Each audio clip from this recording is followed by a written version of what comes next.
اعوذ باللہ من الشیطان الرجیم، بسم اللہ الرحمن الرحیم۔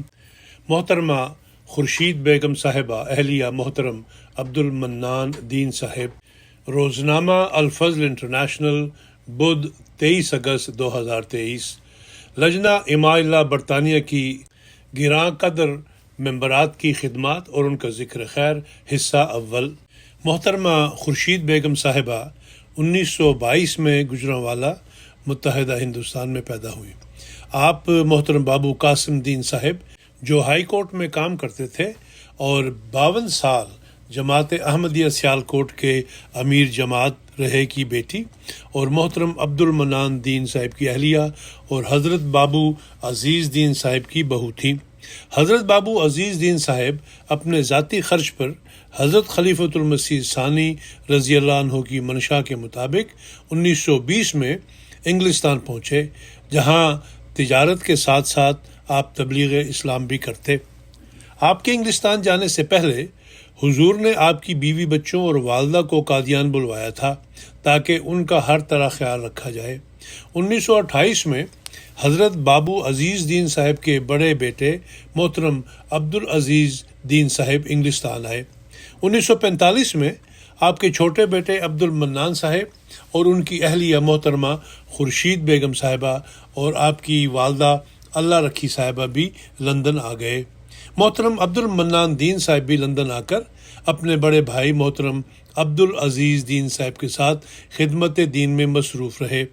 بوڑھی اور مریض والدہ کا بہت خیال رکھتے، اپنی اہلیہ محترمہ خورشید بیگم صاحبہ کے ساتھ جماعتی اور تبلیغی دعوتوں کے اہتمام میں بھرپور تعاون کرتے۔ ان دنوں حضرت مولانا جلال الدین شمس صاحب امام اور مشنر انچارج مسجد لندن کے عہدہ پر فائز تھے اور اشاعت اسلام کے لیے کارہائے نمایاں میں مصروف تھے۔ جنگ عظیم دوم ابھی اختتام پذیر ہوئی تھی۔ ہر جگہ ٹوٹی پوٹی عمارات اور پتھروں اور اینٹوں کا ملبہ نظر آتا تھا، گند کے ڈھیر اور ہر طرف کچرا ہی کچرا پھیلا ہوتا تھا۔ ہر چیز راشن پر ملا کرتی تھی۔ فیملی کے ہر فرد کے لیے علیحدہ علیحدہ شناختی کارڈ اور راشن کی فائلز بنی ہوئی تھی، جن میں خوراک کی ہر چیز کے ٹوکن ماہ تاریخ درج ہوتے، جن کے تبادلے میں ہفتہ وار راشن کی مختلف چیزیں مثلاً بریڈ، دودھ، چینی، نمک، چاول، انڈے، صابن، گوشت، مرغ کا گوشت، مکھن اور موم بتی وغیرہ مل جایا کرتے تھے، لیکن مقدار ہر چیز کی اتنی کم ہوتی تھی کہ بمشکل گزارا ہوتا۔ حلال گوشت اور مرچ مسالے کا کہیں نام تک نہ تھا۔ دوا فروش کی دکان سے راشن کے ٹوکن سے چھوٹی چھوٹی پڑیاں مرچ اور ہلدی کی مل جاتی، جو صرف 2 سالن پکانے کے لیے کافی ہوتی۔ آپ ان تمام حالات سے پہلے تو بہت گھبرائیں، انگریزی زبان جانتی نہ تھیں، خوراک کی کمی اور دیگر اشیاء بھی نہایت محدود تھیں، کوئی ہم زبان نہ تھا، چھوٹے چھوٹے بچے تھے، سفر کی سہولیات نہ تھیں، ہر طرف خوف و ہراس تھا، جس کے باعث باہر جانا خطرات سے کم نہ تھا۔ موسم بھی موافق نہ تھا۔ آپ نہایت قناعت پسندی سے راشن استعمال کرتیں۔ اپنی عمر رسیدہ ساس کے کھانے کا بہت خیال رکھنا پڑتا، کیونکہ وہ ذیابیطس کی مریضہ تھیں۔ ایک دن جب آپ کے شوہر سودا سلف لے کر گھر لوٹے کہ آج بچوں کے لیے انڈوں کا سالن بنا لو، سودا سلف کے تھیلوں میں جب آپ کو انڈے کہیں نظر نہ آئے تو آپ نے شوہر سے دریافت کیا کہ انڈے کہاں ہیں؟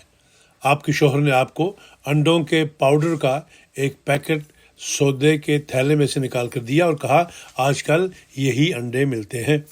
انگلستان میں سردی کا موسم، برف اور دھند محترمہ اللہ رکھی صاحبہ کے لیے نہایت ہی مضر ثابت ہوا، جس کی وجہ سے آپ کو دمہ کی شدید تکلیف ہو گئی اور تکلیف بڑھتی گئی۔